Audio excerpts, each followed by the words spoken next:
మాటలు చెప్తాను, వినడానికి ఓపిక ఉందా? మాకు ఇక్కడ ఫారిన్ నుంచి చాలా మంది వస్తారు, రష్యన్, జర్మన్ అంతా వస్తారు అనమాట. వాళ్ళకి ఎట్లా అంటే ఒక రోజు గుడి చూపించడానికి 20-30 వస్తారు, మంచిగా డ్రెస్ చేసుకుని నీట్ గా కీర్తన చేసుకుని వస్తారు. ఒక రోజు ఒక్క గుడి 2 గుడి అంతే. ఎక్కువ చెప్తే చాలు చాలు ఇంక ఎక్కువ కథ చెప్పొద్దంటారు. వాళ్ళకి 2 కాదు అంత కన్ఫ్యూజన్ అయిపోతుంది, వద్దంటారు. గుడి కూడా ఒకే గుడి, ఒక దర్శనం అయిపోతే ఇంకా రెస్ట్ ఇంకా ఫుల్ రోజు పడుకుంటేస్తారు. ఇక్కడ వస్తే ఒక 5 రోజులు ఉన్నారు, చూసేది 2 రంగనాథ అమ్మవారు 2 వచ్చేస్తారు.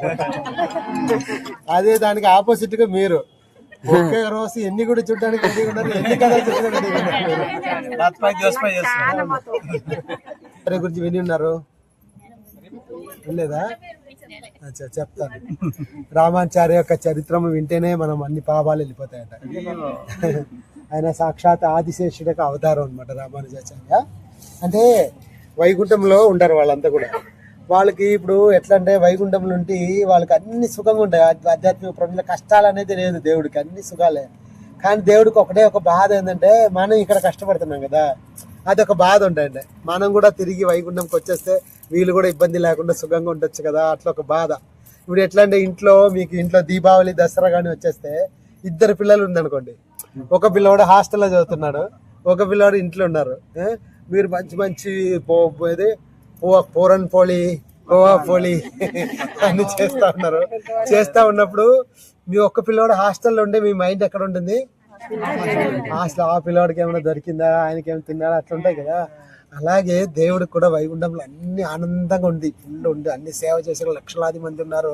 కానీ ఆయనకు ఒకటే బాధ ఏంటంటే మనం ఇక్కడ ఈ భౌతిక ప్రపంచంలో సస్తున్నాము, ముసలాడైపోతున్నాము, వ్యాధులు వస్తుంది, రోగాలు ఇబ్బంది పడుతున్నాం కదా మనం ఇక్కడ. అది చూసుకొని ఆయనకు ఒకటే బాధ అంటే ఎట్టో ఒకటి చేసి వీళ్ళని తిరిగి తీసుకురా అని చెప్పేసి ఆయన స్వయంగా కృష్ణుడు, రాముడు, నరసింహస్వామి వరాహం అవతారం తీసుకుంటున్నాడు, భక్తుల్ని పంపిస్తున్నాడు. తుకారాం, జ్ఞానదేవ్, నామదేవ్, జనాభాయ్, సక్కుబాయ్ పంపిస్తున్నారు. భగవద్గీత, రామాయణం గ్రంథాలు ఇస్తున్నాడు. ఎట్టో ఒకటి చేసుకుని మన పైకి తీసుకురా అని చెప్పేసి. అట్లా అంతమంది వచ్చినా కూడా ఇంకా అందరు చాలా మంది భక్తులు కాలేదండ. అప్పుడు దేవుడు ఆదిశేషుడి పైన పడుకున్నాడు కదా, ఒక బాధగా ఉన్నాడు దేవుడు.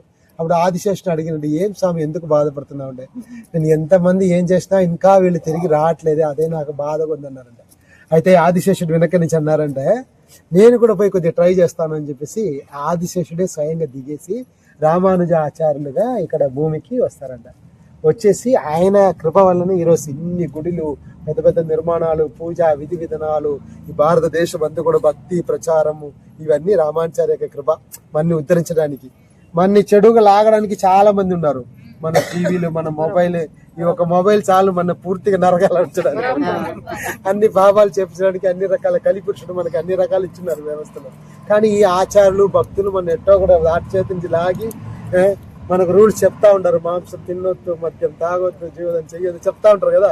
ఎట్టో కూడా మన భగవద్ధామం తీసుకెళ్లాలని చెప్పి భక్తుల యొక్క విచారం అన్నమాట. అట్లా రామానుజాచార్యులు ఈ కాంచీపురం దగ్గర శ్రీపెరంబదూర్ అని చెప్పేసి ఒక ఊరు, ఆ ఊర్లో ఉంటారన్నమాట రామానుజాచార్య. అక్కడ ఉన్నప్పుడు ఇక్కడ శ్రీరంగంలో ఆచార్యుడు ఎవరున్నారంటే యమునాచార్య అని చెప్పి ఒక ఆచార్య శ్రీరంగంలో ఉన్నారంట. అయితే యమునాచార్యకి ఏం ఆశ అంటే, ఈ మహాపురుషుడు రామానుజ ఎక్కడో అవతారం తీసుకున్నాడు, కంచిలో ఉన్నాడని చెప్పేసి విన్నాడు యమునాచార్య. ఎట్టో కూడా ఆయన శ్రీరంగంకి తీసుకొచ్చేసి ఈ భక్తిని అన్ని చెప్పి ఆయనకి ఆచార్యుడిగా చెప్పి ఆయన ఆచార్యుడిగా పెట్టేస్తే ఇంకా మిగతా వాళ్ళని ఎట్టో కూడా ఉద్ధరించుకొని వస్తారు కదా అని చెప్పి యమునాచార్య అనుకున్నాడంట. అయితే వీళ్ళిద్దరు కానీ కలిస్తే, యమునాచార్య, రామానుజాచార్య వీళ్ళిద్దరు కలిస్తే వీళ్ళకి ఏం ప్లాన్ అంటే, ఈ అందరినీ వైకుంఠం పంపించాలట. వైకుంఠం ఏమంటే ఆనందంగా ఉంచాల, కష్టం లేకుండా, ఏ రూల్స్ రెగ్యులేషన్ ఏది లేకుండా. అయితే రంగనాథ్ అనుకున్నారంటే వీళ్ళిద్దరు కానీ కలిస్తే మొత్తం సమస్యలు అయిపోతాయి. ఏం సమస్యలు అంటే, ఈ దేవతలన్నీ ఉన్నారు కదా, 33 కోటి దేవతలు, వాళ్ళకి అంత పని ఉన్నాయి.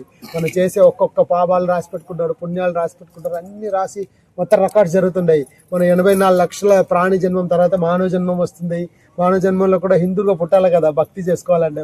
ముసల్మాన్గా పుట్టింటే మనకి కృష్ణారామ అనడానికి కూడా అవకాశం లేదు, క్రిస్టియన్గా పోతే ఇంకా అస్సలు లేదు కదా. సో ఎంతో భాగ్యం మనకు భారతదేశంలో పుట్టి, ఇక లండన్లో పుట్టింటే మనకి లేదు కృష్ణారామ అనడానికి. ఈ అన్ని పాపాలు పోకుండా అంత అవకాశం ఈ దేవతలు అన్ని పనిచేస్తున్నారు దానికోసం.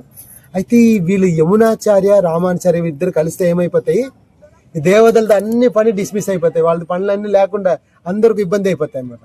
రంగనాథ్ చెప్పండి, ఏ అమ్మునా అదంతా కుదరదు, నువ్వు త్వరగా వచ్చేయాలా అన్నారంట. ఎవరితో అన్నారు? యమునాచార్యతో. యమునాచార్య ఇక్కడ ఆచార్యుడు.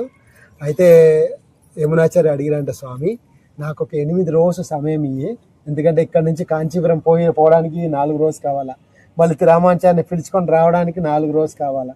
అప్పుడు 8 రోజులు ఉంటే రామాచార్యకి వస్తే ఆయనకు అప్పు చెప్పేసి నేను తిరిగి రావచ్చు, అట్లా అనుకున్నారంట యమునాచార్య. అర్థమవుతుందా మీకు? అయితే వెంటనే ఒక మనిషిని పంపించాడు రామానుజాన్ని పిలుచుకొని రావడానికి. రామానుచార్య ఇక్కడికి వచ్చి ఇక్కడ దగ్గరకు వచ్చే లోపల 8 రోజులు అయిపోయింది. 8 రోజులు అంటే 8 దిన్. నా భాష మీకు అర్థమైందో తెలియదు. అయితే 8 దిన్ అయిపోయింది. ఈ రామానుజ ఇక్కడ వచ్చే లోపల యమునాచార్య శరీరం వదిలేసి వైకుంఠం వెళ్ళిపోయారట. అయితే నా గురువు గారు యమునాచార్య నాకు దర్శనం ఇవ్వలేదు, అవకాశం దొరకలే, ఆయన కలవడానికి అవకాశం దొరకలే. ఇంకా గురువులుగా ఉండే వాళ్ళే మనకి కరుణ ఇవ్వకపోతే ఇంకా దేవుడు ఎక్కడ ఇస్తాడు? గురువు ఇస్తే కదా కరుణ దేవుడు ఇచ్చేది అని చెప్పి రామానుజాచార్య రంగనాథ్ని చూడలేదంట. కంచి నుంచి నడుచుకొని ఇక్కడ దాకా వచ్చారు, కానీ రంగనాథ్ని చూడకుండా యమునాచార్య వెళ్ళిపోయినారు, ఇంకా నేను వచ్చి వేస్ట్ అని చెప్పి అలా తిరిగి అక్కడికి వెళ్ళిపోతారు. ఎక్కడికి? కాంచీపురం. కాంచీపురం అంటే ఊరు. అయితే ఇక్కడ ఉండే భక్తులన్నీ బాధపడి ఏడుస్తున్నాడు, రామాను మనకు ఆచార్య లేదు, ఉండే గురువు గారు యమునాచార్య శరీరం వదిలేసిపోయినారని చెప్పి అందరూ ఏడుస్తూ ఉంటే మన రంగనాథుడు మాట్లాడే దేవుడు ఎంతో మందితో మాట్లాడినాడు. ఆయన ఏమైంది అని అడిగినాడు భక్తుల్ని. సో భక్తులు చెప్పాడు, స్వామి మాకు ఇక్కడ ఆచార్యుడుగా ఎవరు లేదు, మీరు ఎట్టో ఒకటి చెప్పి ఆ రామానుజని అక్కడి నుంచి ఇక్కడ రప్పిస్తే మాకు ఒక ఆచార్యుడు ఉన్నాడు, ఎందుకంటే మేము పడే బాధలు మాకే తెలుస్తాయి, నీకు అర్థం కాదు, నీ యొక్క గొప్పతనం మాకు అర్థం కాదు, మన మధ్యలో ఎవరు ఉండాలా? ఒక గురువు ఉండాలా, మన కష్టాల గురించి ఆయనకి చెప్పాలా, ఆయన ఒక గొప్పతనం గురించి మనకి చెప్పాలా కదా. అట్లా అని చెప్పేసి ఈ గురువు కావాలని చెప్పేసి రంగనాథ్కి చెప్పాడంట. రంగనాథుడు ఏం చేశాడంటే, అంతే కదా ఇప్పుడే చేస్తానులే అని చెప్పేసి రంగనాథ్ వెంటనే ఒక పత్రం రాశాడంట. ఎవరికి? కంచి వరదరాజ స్వామికి రాశాడంట. ఇప్పుడు ఒక గుడిలో నుంచి ఇంకో గుడికి ఒక భక్తుని పంపించాలంటే ఆ గుడి ప్రెసిడెంట్కి రాయాలి కదా, మీ గుడి నుంచి ఒక భక్తుని మా గుడికి పంపేయండి అని చెప్పేసి. అట్లా రంగనాథ స్వామి వెంటనే ఒక పత్రం తీసుకొని, తాళపత్రం తీసుకొని లెటర్ రాశాడండి. ఎవరికి? వరదరాజ స్వామి. ఏమని రాశాడంటే, వరదరాజ స్వామికి ఎట్లంటే ఆయన కొద్దిగా పొగడితే భలే నచ్చుతాయంట వరదరాజ స్వామికి. రంగనాథ తెలుసుకునేసి, అంటే దేవుడు లీల, ఈ విధంగా లీల చేసుకొని మనల్ని ఆనందపడుతున్నాడు దేవుడు. అయితే ఎట్లా రాస్తారంటే, ఓ కరుణ కలిగిన వరదరాజా, నువ్వు చాలా గొప్పవాడు, నువ్వు అడిగిన వాళ్ళకి అడిగిందంతా ఇచ్చేవాడు, నువ్వు అట్లా ఇట్లా అని చెప్పి బాగా పొగడి రాసి దానిలో కింద ఏం రాశాడంటే, నువ్వు దయచేసి ఆ రామానుజని శ్రీరంగంకు పంపి అని చెప్పి లెటర్ రాసి తాళపత్రం రాసి సంతకం పెట్టి ఒక భక్తుడి దగ్గర ఇచ్చి పంపిస్తున్నారంట. ఈ భక్తుడు ఈ తాళపత్రం తీసుకొని కంచికి వెళ్ళాడంట. వెళ్ళి అక్కడ వరదరాజ స్వామి, ఆయన కృష్ణుడే, ఇద్దరు ఒకే సేమ్ మూర్తి. ఆడ వరదరాజ స్వామి కూర్చొని ఉన్నాడు నవ్వుతూ. వరదరాజు చాలా బాగున్నాడు అన్నమాట, చూడడానికి నవ్వుతుంటాడు. పక్కన శ్రీదేవి భూదేవి అమ్మవారితో ఉంటే ఒక భక్తుడు చెప్పండి, స్వామి నీకు శ్రీరంగం నుంచి రంగనాథుడు పత్రం పంపించారు. లేక ఏమంటారు మీరు హిందీలో? లెటర్, పత్రం వచ్చింది అని చెప్పినారంట. వరదరాజు, ఈ రంగనాథుడు ఇంతమంది భోగంలో ఉంటాడు, అంత ఆనందంలో ఉంటాడు, ఆయన నా గురించి తలుచుకున్నాడా, ఏం రాశాడు, చదువు అన్నాడండి వరదరాజ స్వామి. అయితే ఒక భక్తుడు పత్రం తీసుకుని, ఓ చాలా కృప కలిగిన వరదరాజా చదివినాడండి. వరదరాజు హ్యాపీ అయిపోయినాడు. ఇంకేం చదువు అన్నాడంట. నువ్వు చాలా గొప్పవాడు, అడిగిన వాళ్ళకి అడిగిందని తెచ్చినవాడు, అట్లా ఇట్లా అని చెప్తే వరదరాజు చాలా సంతోషంగా ఉన్నాడంట. సంతోషంగా ఉంటే ఇంకేం చదువు అంటే లాస్ట్ ఏముంది ఆడ కింద, రామాచార్యని శ్రీరంగం పంపించాలా అని. ఆ ప్రాణం రామానుజ, ఆయన వదిలేసి నేను ఎట్ట ఉండగలుగుతాను, ఇంకేది అడిగినా ఇచ్చుడ్డాను, కానీ రామానుజని ఎట్ట వేయగలుగుతానని చెప్పి ఆయన ఒక తాళపత్రం రివర్స్ రంగనాథ్కి రాశాడంట. ఏ రంగనాథ, నువ్వు నన్ను మోసం చేయబాక, రామానుజ అంటే నాకు ప్రాణము, వేరే ఏమన్నా అడిగి ఉండి ఇచ్చుండా కానీ నేను రామానుజని ఇయ్యనని చెప్పేసి ఒక తాళపత్రం రాసి రివర్స్ పంపించాడు దీనికి, శ్రీరంగంకి. ఆ పత్రం ఇక్కడికి వచ్చేసింది రంగనాథ్ పత్రం చూసుకునేసి, ఈ వరదరాజు దగ్గర మనం ఇట్లా స్ట్రైట్ గా పోతే పని జరుగుతుంది. మనం ఎవరో ఒక వ్యక్తిని బేకూఫ్ పనాలా చేయాలంటే ఏం చేయాలా, ఆయనది ఫస్ట్ ఆయన వీక్ పాయింట్ తెలుసుకోవాలి కదా. ఆయనకి ఏముంది వీక్ పాయింట్ అంటే ఏమంటారు హిందీలో? కమ్జోర్. ఆయన కమ్జోర్ ఏముంది తెలుసుకుంటే మనం ఆయన మోసం చేయొచ్చు కదా. అలా రంగనాథ్ తలుచుకున్నాడు, ఆ వరదరాజుకి ఏముంది కమ్జోర్ తలుచుకుంటే అప్పుడు అనుకుంటాడు వరదరాజుకి రసికేంద్ర వరదరాజ, ఆయన కొద్దిగా కీర్తనము కొద్దిగా పాటలు అన్ని పాడితే పడిపోతారండి దేవుడు. ఎందుకంటే భక్తులు, అందుకే మనం దేవుడు తిరుపతి హరే కృష్ణ హరే కృష్ణ కీర్తన చేస్తాం కదా, మనం భక్తి లేకుండా పాడతాము, కానీ దేవుడికి అయ్యో ఎంత భక్తితోటి నా దగ్గర వచ్చినాడు చూడు, నాకు ఉపవాసం ఉండి కీర్తన చేసుకుంటాడు, దేవుడు పడిపోతాడు. ఆయన చాలా గొప్ప హృదయం కదా, పవిత్ర, మన చూసి మోసం పోతాడు దేవుడు. సో అట్లా ఈ రంగనాథ్ ఏం చేస్తాడంటే, ఇక్కడ శ్రీరంగంలో ఒక పాట పాడేవాడు ఉన్నాడు రంగనాథ్కి. ఈ వెయ్యి కాల మండపంలో ఉత్సవం అప్పుడు 20 రోజులు మంచిగా కీర్తనం చేసి నృత్యం చేసి పాడతారన్నమాట. ఆ పాట పాడేవాడి దానిలో ఒక ఆయన పేరు వచ్చి వరరంగ అని పేరు. చెప్పండి, వరరంగ. ఈ వరరంగకి స్వర్గలోకంలో పాడే పాట వచ్చండి. పాట పాడగలుగుతారు, డాన్స్ నృత్యం చేయగలుగుతారు, డాన్స్ చేయగలుగుతారండి. అర్థమైంది కదా. అయితే ఈ వరరంగని పిలిచి వరదరంగనాథ్ చెప్పండి, హే వరరంగ, నువ్వు కంచికి వెళ్ళి వరదరాజసాయి ముందు మంచిగా కీర్తనం చేసి పాడు. పాడినప్పుడు ఆయన ఏమడుతాడు, వరదరాజు అంటే వరం ఇచ్చే దాంట్లో రాజు అంటే ఆయన వరదరాజు. ఏమన్నా కొద్దిగా చేస్తే ఏం కావాలో అడుగు అంటాడండి. మాట్లాడితే వరం ఇచ్చే గుణమైంది. సరే అని చెప్పేసి రంగనాథ్ మంచిగా ప్లాన్ చేసి భక్తుడిని కంచికి పంపించాడండి. ఈ భక్తుడు అక్కడ పోతే శ్రీదేవి భూదేవి అమ్మవారితోటి వరదరాజు నవ్వుతూ కూర్చుంటే ఈయన స్వామికి ప్రణామం చేసి అన్ని భక్తులకు ప్రణామాలు చేసి అందరి దగ్గర పర్మిషన్ అడుగుని ఒక మంచి శుభ ముహూర్తం రోజున కీర్తనం మధురంగా పాడినాడంట. చాలా తీయటి మధురమైన స్వరంతో కీర్తనం పాడి దాంతో పాటు అందమైన తల శిరసిట ఆడుకొని ఆయన కీర్తనం డాన్స్ చేస్తున్నాడండి. భక్తులు నృత్యం చేస్తే ఆ నృత్యము ఆ కీర్తనం చేసి దేవుడికి హృదయం కరిగిపోయిందండి. వరదరాజ స్వామి కరిగిపోయి తన ఇట్టుంటాడు కదా, మూర్తి శిలలాగా ఉంటాడు. ఆ శిలలాగుంటే దేవుడు తను మర్చిపోయినాడంట. తన శిలాను మర్చిపోయి చేతులు ఇట్లా తాళం వేస్తా ఉన్నాడండి వరదరాజ స్వామి. అంటే మనం పోయినప్పుడు ఏమంటాడు దేవుడు, వీళ్ళంతా కలియుగంలో ఉండేవాళ్ళు డేంజరస్ మాట్లాడకూడదు ఇచ్చ పెట్టుకుని ఉంటాడు. కానీ శుద్ధ భక్తులు పోయినప్పుడు మర్చిపోతాడంట. తను మర్చిపోయి ఇట్లా తాళం వేస్తా ఉంటే శ్రీదేవి భూదేవి చెప్పినారండి, స్వామి ఇది కలియుగంలో ఉండే వాళ్ళంతా చాలా డేంజర్ వాళ్ళు కొద్దిగా మనం నవ్వుతే నాకు అదొకటి ఇస్తావా, నాకు ఒక నెక్లెస్ ఇస్తావా అని అడుగుతారు. ఏం అడగకూడదు, మనం కేర్ఫుల్ జాగ్రత్తగా ఎట్లే ఉండాలని. సరే అని చెప్పి మళ్ళీ ఈసారి గట్టిగా ఆయన ఎంతైనా పాడిని ఈయన కదలని చెప్పి ఇట్లా శిలలాగట్టు ఉన్నారండి వరదరాజు. ఆ భక్తులు వదులుతారా? హరికృష్ణ కీర్తన ఇంకా మధురంగా పాడితే వరదరాజు వల్ల కుదరలేదండి. ఎంత బాగా నా కోసం పాడుతున్నాడు, నేను ఎట్లా ఊరుకుంటానని చెప్పి మర్చిపోయి కాళ్ళు ఇట్లా కదులుతా ఉన్నాడు. వరదరాజు చేత తాళం వేస్తా ఉంది. వాళ్ళు చెప్తున్నారు శ్రీదేవి భూదేవి, స్వామి జాగ్రత్త అంటున్నాడు. లాస్ట్ వరదరాజ స్వామి చెప్పారండి, ఏ శ్రీదేవి ఏ భూదేవి చూడు, మనం భక్తులు మన కోసం ఏమన్నా త్యాగం చేస్తారు.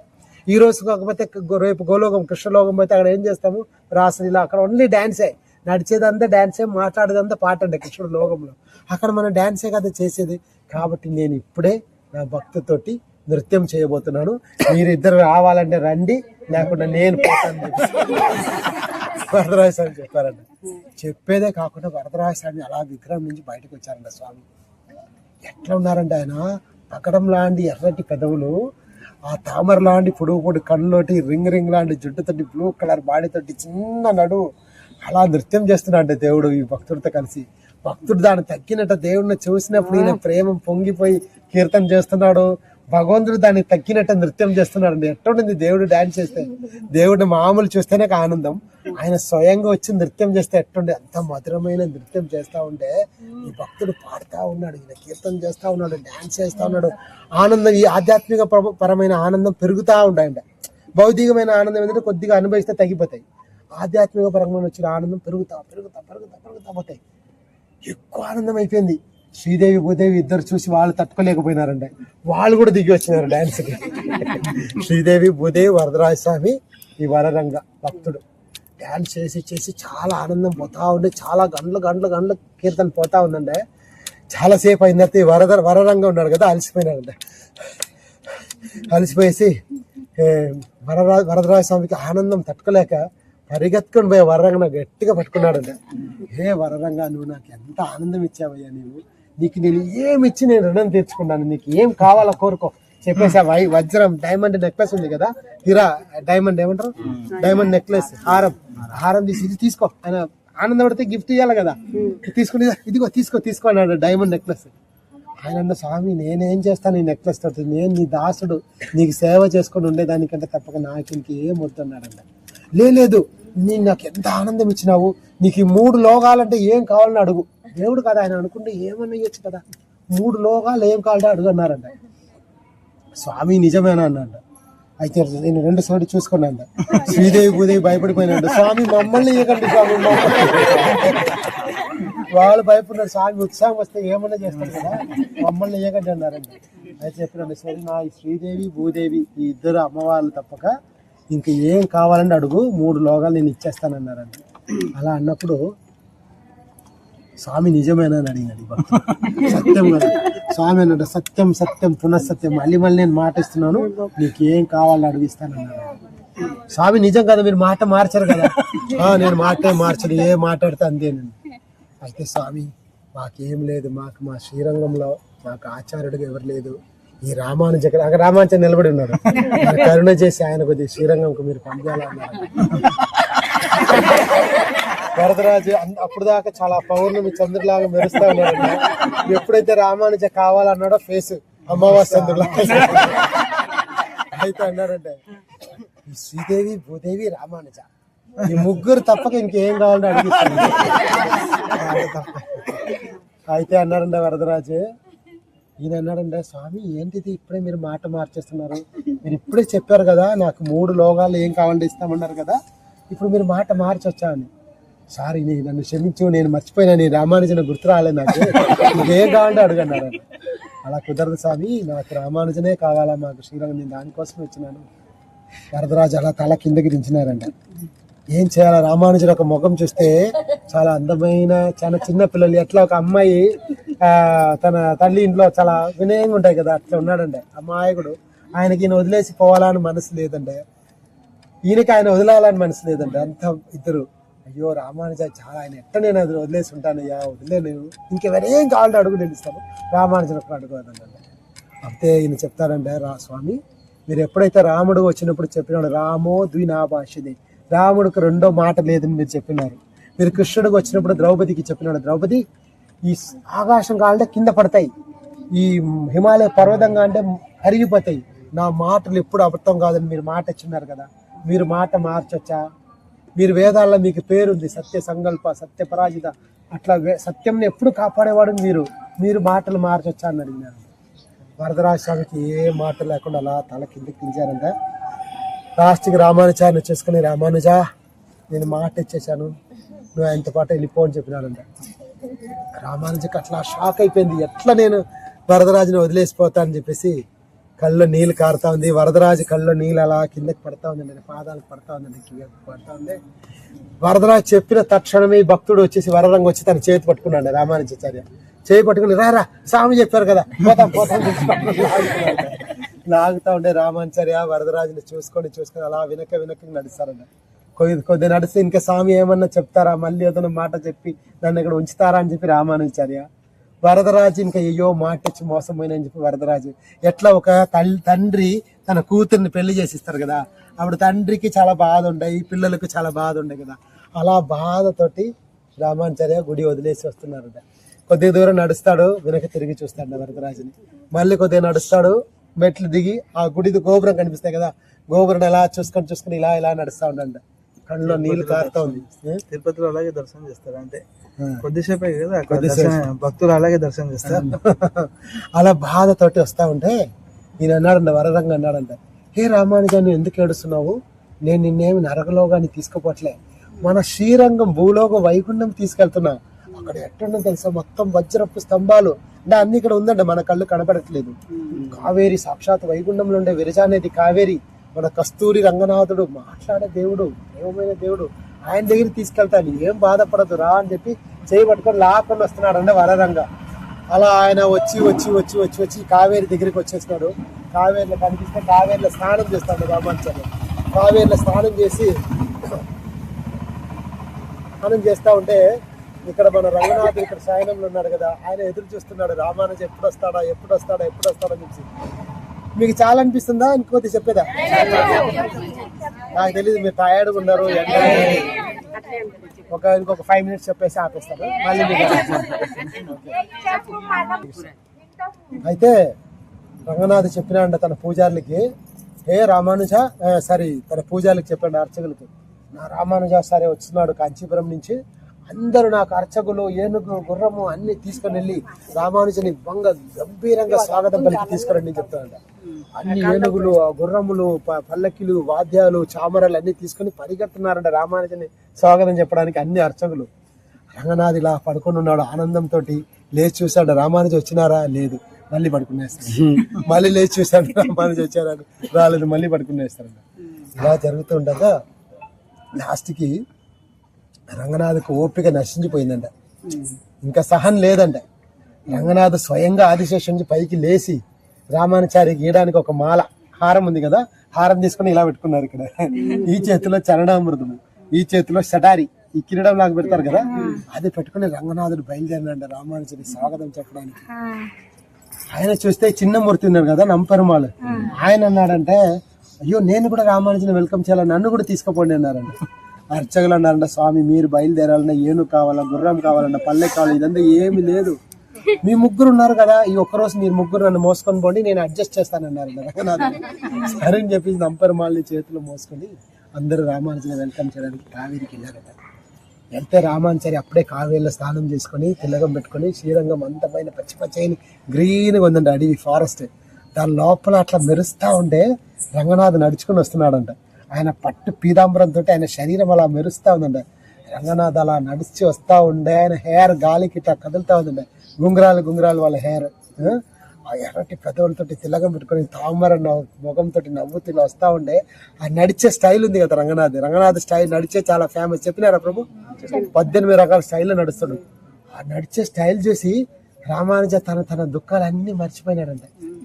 మర్చిపోయి రంగనాథుని ఇలా చూసుకొని పరిగెత్తుకుని వెళ్తాడంట. రంగనాథ్ దగ్గరికి వెళ్ళి రంగనాథ్కి సాష్టాంగ ప్రణామం చేసి, రంగనాథ, లోకనాథ, లోకాలన్నీ మెయింటైన్ చేసే దేవుడు నువ్వు నన్ను స్వాగతం చెప్పడానికి నువ్వు దిగి రావడమా అని అడిగినాడండి రామానుచార్య. రంగనాథ్ అంటే, హే రామానుజ, నేను నీకోసం 4 అడుగు బయట పెట్టానయ్యా, నువ్వు నా కోసం ఎంత కష్టపడి అంత దూరం నడిచి వచ్చినావు కదా, నీకు నేను ఏమిచ్చి నేను రుణం తీర్చుకున్నా అని చెప్పి ఆ మాల తీసుకొని రామానుచార్యకి వేశారంట. చరణామృతం ఇచ్చారంట, ప్రసాదం ఇచ్చారంట, షడారి ఇచ్చారంట. తర్వాత రంగనాథ్ చెప్పారంట, రామానుజ, నేను ఈ లోకాలంతా మెయింటైన్ చేస్తూ అలసిపోయినా, ఇంకా నీకు ఇస్తున్నా ఈ మొత్తం వైగుండము, ఈ లోకము, భౌతిక లోకం, ఆధ్యాత్మిక లోకం అన్ని నీకు ఇచ్చేస్తున్నా. నీకు ఎవరు నచ్చితే పంపించేసి వైగుండానికి, ఎవరు అనుకుంటే వాళ్ళు పంపించని చెప్పి అన్ని పవర్ ఇచ్చేసాడు రామానుచారికి.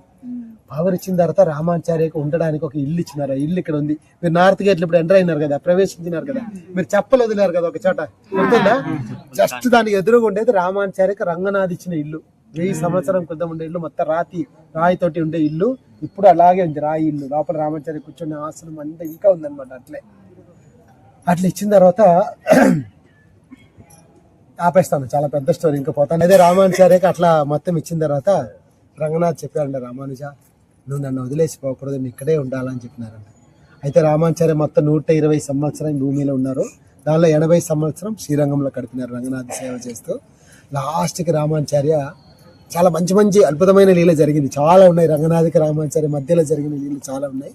లాస్ట్కి రామానుచార్య 120 years అయిపోయింది అనమాట. అయిపోయినప్పుడు ఒకరోజు రంగనాథ్ దగ్గర పోయేసి, రంగనాథ, నేను ఇంకా తిరిగి వచ్చేస్తున్నాను, టైం అయిపోయింది అని చెప్తే, రంగనాథ్ అన్న అంటే, ఏంటి అప్పుడే టైం చెప్పేస్తున్నావు? టైం నా చేతులు కదా ఉంది, నీకు ఇంకొక 120 సంవత్సరం ఇస్తాం, 120 साल దేగా అప్పు ఆ పచ్చాసరేవో కరికే అన్నారంట. రామాచార్య లే, అది బాగుండదు, అందరికి 120 సంవత్సరం కదా భౌతిక ప్రపంచంలో, నాకు కూడా అందే చాలు, నేను తిరిగి వస్తానని చెప్పారంట. చెప్పేస్తే రామాచార్య, సరే ఓకే నీ ఇష్టం, అదైతే ఈ రోజు నుంచి 4వ రోజు నువ్వు శరీరం వదిలేసి వైకుంఠంకి వెళ్తావని చెప్పారంట. అప్పుడు రామాచార్య ఇక్కడ వచ్చి మండపం లోపల కూర్చొనేసి అన్ని భక్తుల్ని రప్పించారంట. అందరిని రప్పించేసి ఫైనల్ ఇన్స్ట్రక్షన్, ఎందుకంటే 4 రోజుల్లో వెళ్ళిపోతున్నాడు కదా వైకుంఠంకి. వీళ్ళంతా కథ వింటే ఎట్లుండిందంటే, ఈ వైకుంఠం పోయేది శరీరం వదిలేసి దేవతం మనం బస్ స్టాండ్ పోయేస్తామని చెప్తాం కదా, అట్లా ఉండేది బట్ట వాళ్ళకి. మరణం అంటే భయం ఉండదు అసలు వాళ్ళకి.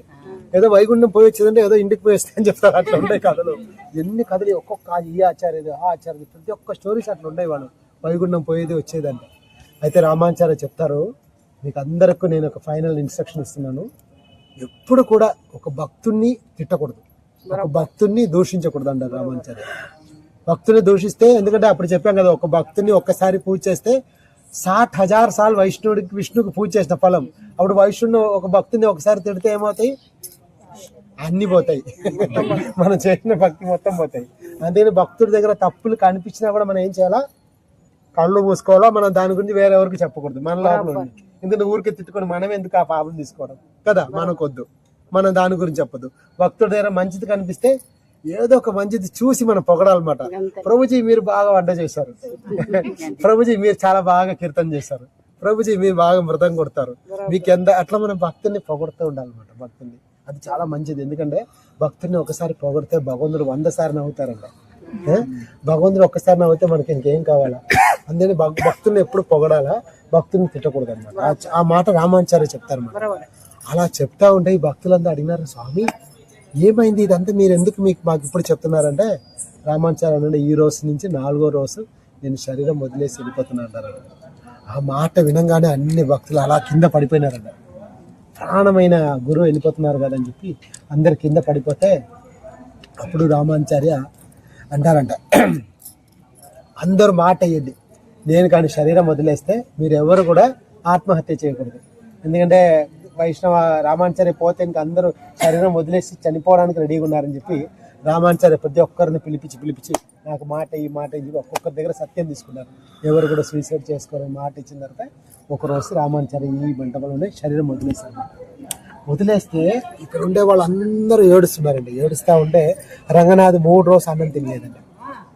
అయితే పూజారులు ఆయన శరీరం బయట తీసుకెళ్లాలనుకుంటే రంగనాథ్ గర్భగుడిని చెప్తారంటే, ఆ రామానుజ వచ్చి అమూల్యమైన రత్నము, దాన్ని బయట తీసుకెళ్ళకూడదు, నా గుడిలోనే సమాధి చేయని చెప్పినారండి. చెప్తే రామాచార్య అట్లే కూర్చోనే ముద్రలో అలాగే గుందతో వేసి అలా సమాధి చేశారంట. చేస్తే 3 రోజులు రంగనాథ్ నైవేద్యం తీసుకోలేకపోతే 3వ రోజు స్వామి లోపల నుంచి అలా బయటకు వచ్చారండి. ఆ బాడీ, ఆ శరీరమే మనం ఇప్పుడు చూసింది. దానిపైన పచ్చకర్పూరము కుంకుమప్పు వేసి అలా అప్లై చేసి అలా ఉంచున్నారన్నమాట రామాచార్య. శ్రీపాద్ రామానుజాచార్యకి. సో రామాచార్యనే మనకి నిత్యానంద ప్రభువుగా అవతరించున్నారు. ఆయనే బలరాముడు, ఆయనే లక్ష్మణుడు. సో ఆయన కరుణ మనకి చాలా ఇంపార్టెంట్ కదా. మనం ఇక్కడ కష్టపడుతున్నాము, వాళ్ళు అనుకునే మన కూడా ఉద్ధరించి మనకు కూడా హృదయంలో కొద్దిగా భక్తి ఇవ్వచ్చు అనమాట. రామాచార్యకి జై. రామాచార్య కృప ఇస్తే మనం కూడా రంగనాథుని మంచిగా పోయి చూస్తాం.